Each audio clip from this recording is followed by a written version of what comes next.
이상으로 발표 마치겠습니다. 네. 네, 설명 잘 들었습니다. 이 책의 1장에 해당되는 하이퍼 파라미터 옵티마이제이션, 어떻게 보면, 가장 폭넓은 주제를 담고 있다라고 볼 수 있는 그런 서베이 페이퍼로 보이는데요. 잘 들었습니다. 자, 6페이지 잠깐 한번 봐주십시오. 6페이지. 네, 6페이지로 가면은 하이퍼 파라미터에 대한 부분이 나오는데, 궁금한 게 여기 이제 앞쪽에 트레이닝 셋하고 이제 밸리데이션 셋인데, 이게 이런 트레이닝 셋이나 밸리데이션 셋도 자동화할 수 있는 것인지, 아니면 이것도 이 자동화에 들어간다라고 이야기를 하고 있는 그림인지, 그게 첫 번째 궁금하고요. 그 다음에 바로 왼쪽에 있는 입력 부분들이 이제 데이터셋이잖아요. 데이터셋인데 네. 데이터셋 자체도 우리가 뭐 데이터베이스화 시켜서 여러 개를 다 집어놓은 상태에서 그 데이터셋도 이렇게 자동화하는 범주에 들어가는 것은 좀 무리한 요구인 것인지 뭐 이런 것들 좀 얘기 먼저 좀 해주세요. 네. 네, 먼저 사실 두 가지 질문하셨던 것들이 전부 다 사실 하나라고 볼 수도 있겠는데요. 역시 이제 데이터를 트레인셋 시점에서 모델이 나오는 것이 아니라 그 앞에 데이터 단에서 모델까지 다 자동화가 가능을 할지 이런 내용으로 보입니다.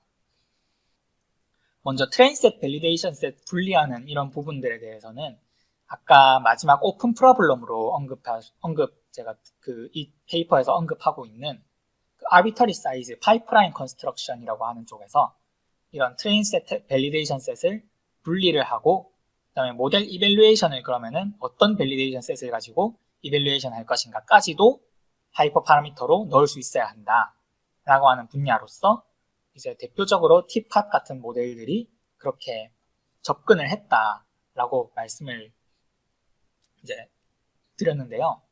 마찬가지로 트레인셋 밸리데이션 셋을 선정을 해서 이밸류에이션을 어떻게 할 것인가에 대해서도 현재 하이퍼 파라미터로서 설정하는 것이 가능하다라고까지는 이제 말씀드릴 수 있겠고요.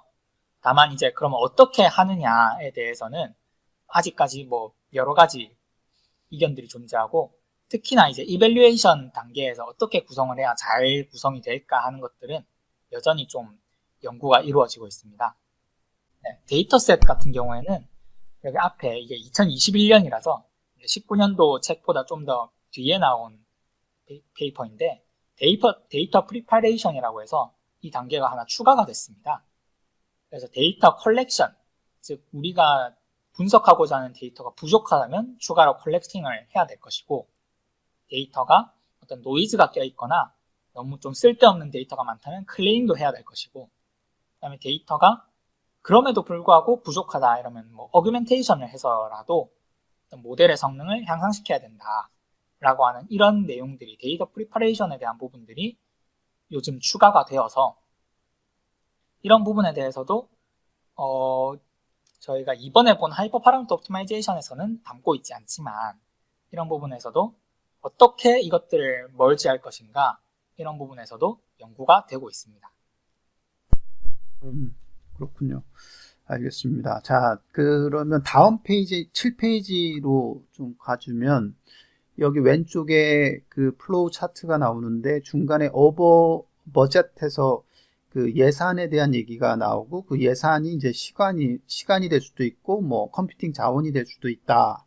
이렇게 얘기를 했습니다. 근데 그런 버젯 자체도 자동화로 오토메이티드 자동화의 하이퍼 파라미터로 가줄 수 있는 것인지 아니면 그것도 연구 대상인 것인지 아니면 이미 버젯도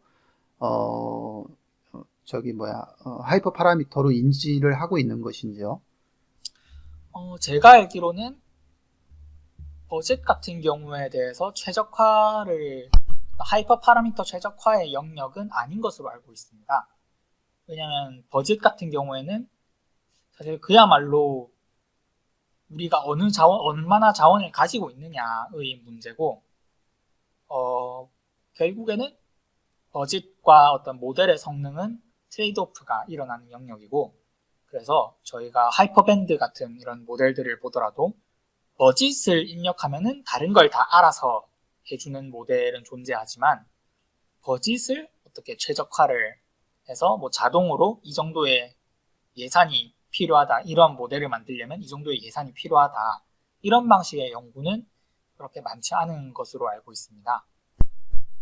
근데 다만 그것도 뭐 그 버젯 자체도 옵티마이제이션 하자라고 주장할 수도 있는 거잖아요. 근데 그렇다면 이제 다른 어떤 기준이 필요할 것 같습니다. 뭐 예를 들면은 퍼포먼스가 어느 정도 이상 나와야 되는데 한정된 예산 안에서 이 정도의 퍼포먼스를 가지는 모델을 만들어 달라. 한정된 예산이 아니죠. 이 정도의 퍼포먼스를 가지는 모델을 최대한 적은 예산으로 만들어 달라. 뭐 이런 식으로 할 수는 있을 것 같지만, 결국에는 머신러닝 모델에 대해서 저희가 원하는 어떤 기대값이 있을 거지 않습니까? 그럼 그 기대가 한정된 예산인지 아니면 정해진 성능인지 이런 것에 따라서 접근 방법을 조금 달리 해볼 수는 있겠지만, 이건 어디가 제 생각이고요. 그렇지만 그러니까 성능 혹은 예산 둘 중에 하나는 정해지는 것이 맞지 않나 생각이 됩니다.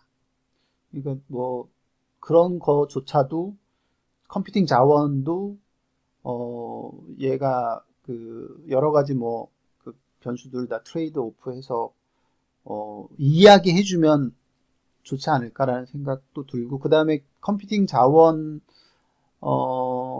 안에서 일단 우리가 돌리고 있는 환경 자체는 분명히 이제 그 시스템이 컴퓨팅 자원을 이렇게 쿼리하면 컴퓨팅 자원을 이제 알 수도 있을 것 같고, 그 안에서 뭔가 최대한 돌리긴 하겠고, 그런 방법 하나 이제 그렇게 해줄 수 있는 거 어프로치. 두 번째는 컴퓨팅 자원, 아까도 이런 데이터셋, 휴지한 데이터셋을 주었을 경우에 어떤 예산이 컴퓨팅 자원이 필요하다라는 것을 우리한테 알려주면은 왜냐하면은 그걸 만약 알려준다면은 우리가 이제 예산을 짤 수가 있기 때문에, 그러니까 뭐 병렬 버추얼 머신을 뭐 몇 개를 두면 이게 끝날 거다, 그리고 그 시간은 어느 정도 걸릴 거다라고 하는 거를 미리 알려준다면 실제로 이걸 적용해보는 적용자 입장에서는 좀 더 좋지 않을까라는 생각이 들어서 그런 질문을 좀 해봤거든요. 네, 거기에 뭐 의견이 있나요? 알겠습니다. 네. 예산 관련해서 보통 일반적으로 그 연구 정도, 그러니까 페이퍼 레벨에서 예산 컴퓨팅 자원이라고 하면 보통 그 모델 사이즈랑 스텝 정도를 이야기를 많이 합니다. 그래서 그러니까 모델 사이즈는 어느 정도가, 그러니까 컴퓨팅 자원이랑 메모리라던가 이런 것들이 어느 정도가 필요하고, 그다음에 그 스텝이 그야말로 학습 시간이죠. 시간과 메모리 이렇게 해서 보통 정의를 하게 되는데, 그 안에서 어떤 하드웨어적으로 어떻게 필요한가, 병렬이 어떻게 가능한가. 아까 패러렐 이야기를 했는데, 그 병렬적으로 베이지안을 사용하는 경우에는 이게 어떤 병렬적으로 컴퓨팅이 가능하지만, 베이지안 옵티마이제이션 자체는 계속 이터레이티브하게 반복이 되어야 되는 부분이라서 패러렐하게 진행하기가 좀 힘들거든요. 그래서 그런 부분에서 어떤 패러렐하게 옵티마이제이션을 하려고 하는 그런 방향성도 일종의 예산을 최대한 조금 줄이는 그런 방향의 접근이라고 해석할 수 있지 않을까, 그런 생각이 들었습니다. 네. 네, 알겠습니다. 자, 그러면은 조금 뒤로 가서 17페이지에 나오는 것 같거든요. 17페이지를 보면은 이 멀티 피델러티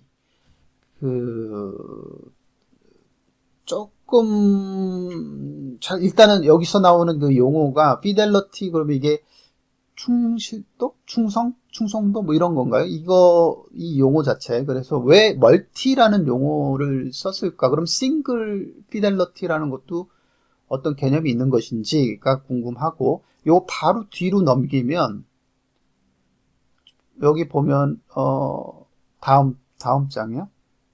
예, 여기 보면은 bandit based algorithm 보면 low fidelity approximation에서 여기 low fidelity라고 했거든요. low라는 단어를 썼어요. 그래서 그거하고 연관해 가지고 각각의 어떤 용어를 조금 다시 한번 설명해 주면은 제가 그 부분에 대해서 이해를 잘 못해서 다시 한번 설명을 해 주면 좋을 것 같아요.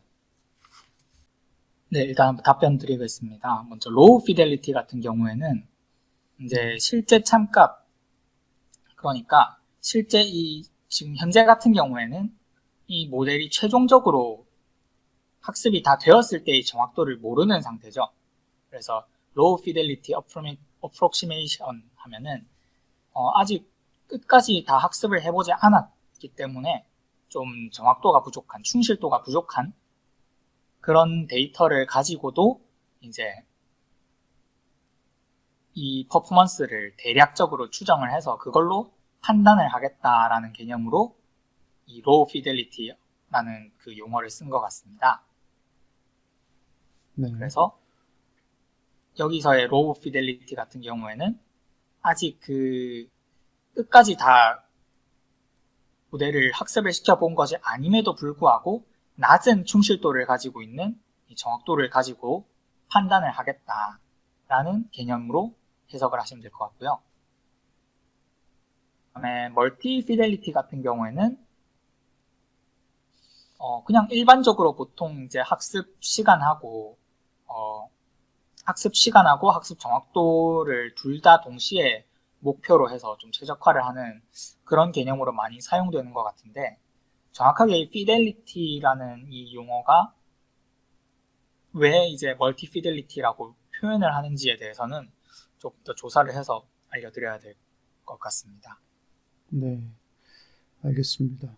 그냥 그 영어 용어로만 보면은, 그러니까 뭐 피델리티 앞에 멀티가 붙었다는 얘기는 이제 개수, 그러니까 세수 있다. 피델리티의 개수가 하나, 둘, 셋, 넷 이런 식으로 여러 개라는 어떤 그런 의미를 담고 있는 것 같아요. 멀티라고 표현을 했으면. 네, 그리고 뒤쪽에 봤던 low fidelity 하면은 그 low는 결국 high, low 할 때 low거든요. 그러니까 낮다, 높다, 약간 질적인 차원인 것 같은 느낌이 네, 드는데, 네, 맞습니다. 네. 근데 여기서 봤을 때는 지금 finite set of algorithm, 유한계의 알고리즘이 주어졌을 때, 그러니까 여러 개의 알고리즘이 있을 수 있지만, 유한계 알고리즘의 성능에 그 달을 끝까지 보는 게 아니라 그 낮은 피델러티 정도만 예측을 해서 끝까지 한번 가본다. 뭐 이런 느낌이 아닐까라는 생각인데, 다시 한번 좀 이 부분 다음번에 조금 보완해서 얘기해 주시면은 더 좋겠네요. 네, 알겠습니다. 그래요. 자, 그리고 사실 되게 많은 내용이 나와가지고 너무 궁금한 거는 근데 뭐 이게 그 굉장히 많은 페이퍼들을 뭐 다 종합해가지고 또 설명을 한 거라 이 그림들 보면은 여기 그 계속 나오는 그림들이 되게 많고 이 19페이지, 20페이지 조금 가볼까요? 다음. 여기까지는 괜찮은 것 같고, 다시 백 한번. 네. 여기. 요 그림 두 개에서, 그, 왼쪽 그림은 이제 지금 보면은 X축이 트레이닝 스텝이고요. Y축이 네, 퍼포먼스인데, 네, 그 트레이닝 스텝이 쭈르륵 왼쪽 0부터 시작해서 쭉 증가할 거잖아요, 이게. 네, 쭉 증가하다가 지금 터미네이트 더 모델을 끝마친다라고 하는 그 시점, 그 부분이 왜 모델을 끝마치는 건지 잘 모르겠고, 그 그림 자체가 그냥 그림. 그 다음 나오는 그 점선으로 되어 있는 것은 퍼포먼스 프리딕션, 예측을 한다라는 표현으로 보여요. 그래서 그냥 그림만 액면가로 그냥 보면 그래서 그 내용하고 그 다음에 오른쪽에 가면은 그거를 또 마찬가지 개념으로 X축에 해당되는 것을 트레이닝 스텝을 쭉 증가를 시키면서 가면 지금 녹색으로 되어 있는 애가 점선이 먼저 끝나가지고 먼저 끝나서 아니 그러니까 시선이 쭉 있다가 점선으로 바뀌는 그 시점이 제일 빨라요. 지금 보면. 그래서 그 빨라가지고 이렇게 뭔가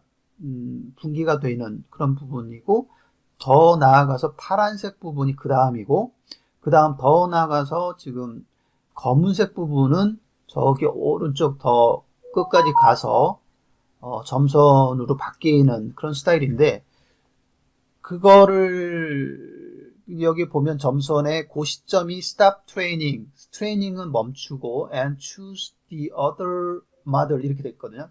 다른 모델을 선택한다 이런 뜻으로 지금 보이는 것 같아요. 그러니까 요걸 보면 오른쪽만 보면 쭉 가다가 녹색 전체가 다 움직이고 가다가 녹색 부분은 스탑이 되고 트레이닝 스탑 해버리고 이제 끝 이제 예측하고 그 다음에 쭉 더 가서 파란색 부분은 스탑하고 그 다음은 점선을 예측하고 그 다음에 검은색만 남고 쭈루루룩 가고 나중에 스탑하는 그런 스타일인 것 같은데 그렇게 봐야 되는 건지 지금 제가 보는 그 그림을 그리고 조금 그거에 대한 좀 그러니까 그림 자체에 대한 설명을 좀 얘가 어떤 의도로 이 그림을 그렸고 그거를 어떻게 해석해야 되는지를 좀 쉽게 얘기해 주면 좋을 것 같습니다.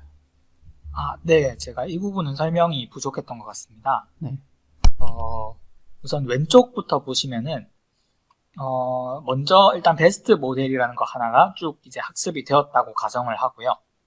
이제 파란색 모델이 현재 커런트 모델로서 쭉 학습이 이루어지다가 이제 학습이 이루어지는 중간중간에 밸리데이션을 하는 과정에서 퍼포먼스 프레딕션이 이루어지게 됩니다. 그래서 쭉 이제 학습을 하다가 어느 딱 시점에서 퍼포먼스 프레딕션을 했는데 이 프레딕션 예측 결과 웬만한 확률, 어떤 스레시홀드 확률로는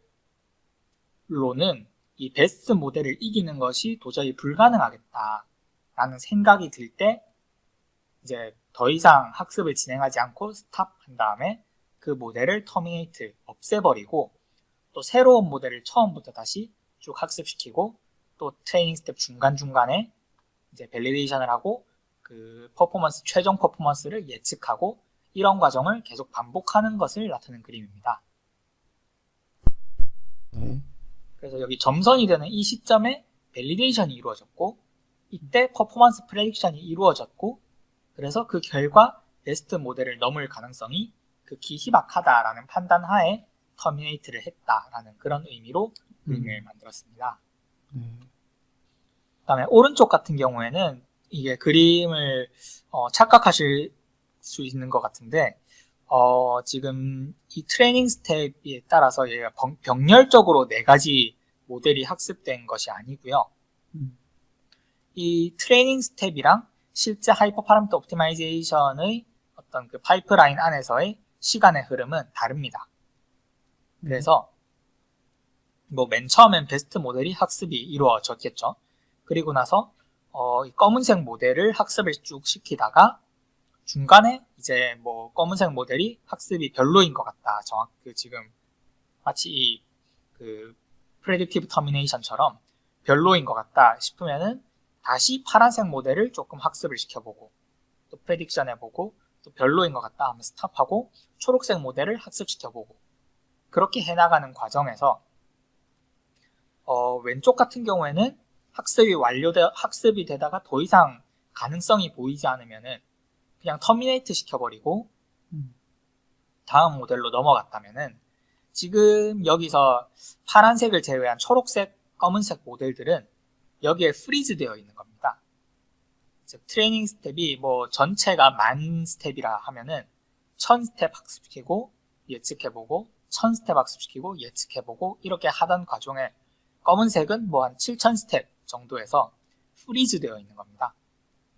그리고 하이퍼 파라미터 옵티마이저는 다시 돌아와서 이제 뭐 한 3000 스텝에 얼어있던 파란색 모델을 녹여가지고 다시 학습을 또 조금씩 시키면서 프레딕션 하다가 또 아닌 것 같다 하면은 또 스탑을 딱 프리즈를 시켜놓고요. 그리고 다시 초록색으로 넘어와서 학습을 시키고, 이런 과정에서 이 언제 스탑을 하느냐의 그 규칙이 여기 predictive termination과 마찬가지로 이제 가장 베스트한 퍼포먼스를 뽑을 확률이 높은 모델을 학습을 시키자라고 하는 그런 개념입니다. 그래서 이것들이 병렬적으로 학습이 되는 것이 아니라 먼저 한 모델이 학습이 되던 와중에 프리즈하고 다음 모델로 넘어가서 학습하고 프리즈하고 또 다음 모델로 학습하고, 이런 것들이 계속 이터레이티브하게 반복된다고 보시면 됩니다. 그렇게 반복이 알겠습니다. 반복이 되면서 프리즈하고 반복하고, 그럼 프리즈 한번 한 거는 다시 얘가 녹여가지고 할 수도 있다는 뜻인가요, 혹시? 아니면 아예 네, 그냥 맞습니다. 프리즈 되면 끝나는? 네, 맞습니다. 이게 터미네이션과 프리즈의 차이가 바로 그 차이입니다.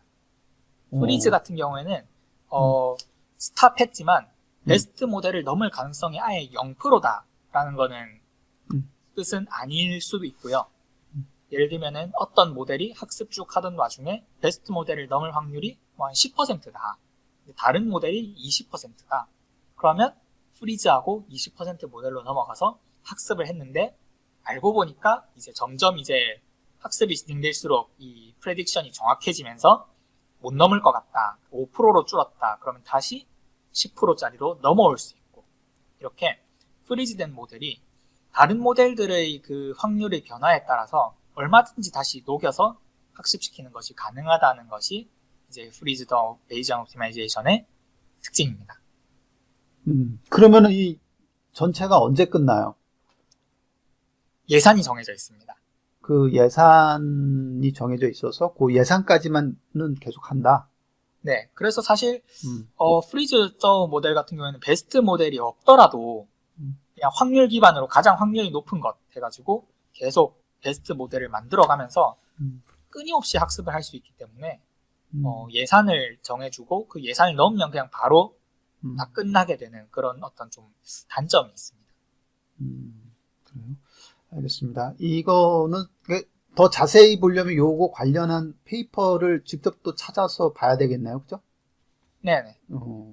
가야 되는 그런 부분인 것 같고, 그 다음에 뭐 전반적으로 오늘 그 하이브 파라미터 옵티마이제이션에 대한 개념과 그 다음에 방법들, 알고리즘, 그 다음에 그 맨 마지막에 오픈 프로그램 퓨처 디렉션까지 이야기를 잘 한 것 같습니다. 자, 그러면 여기까지 할까요? 네, 알겠습니다. 네, 수고했습니다. 네, 수고하셨습니다. 네.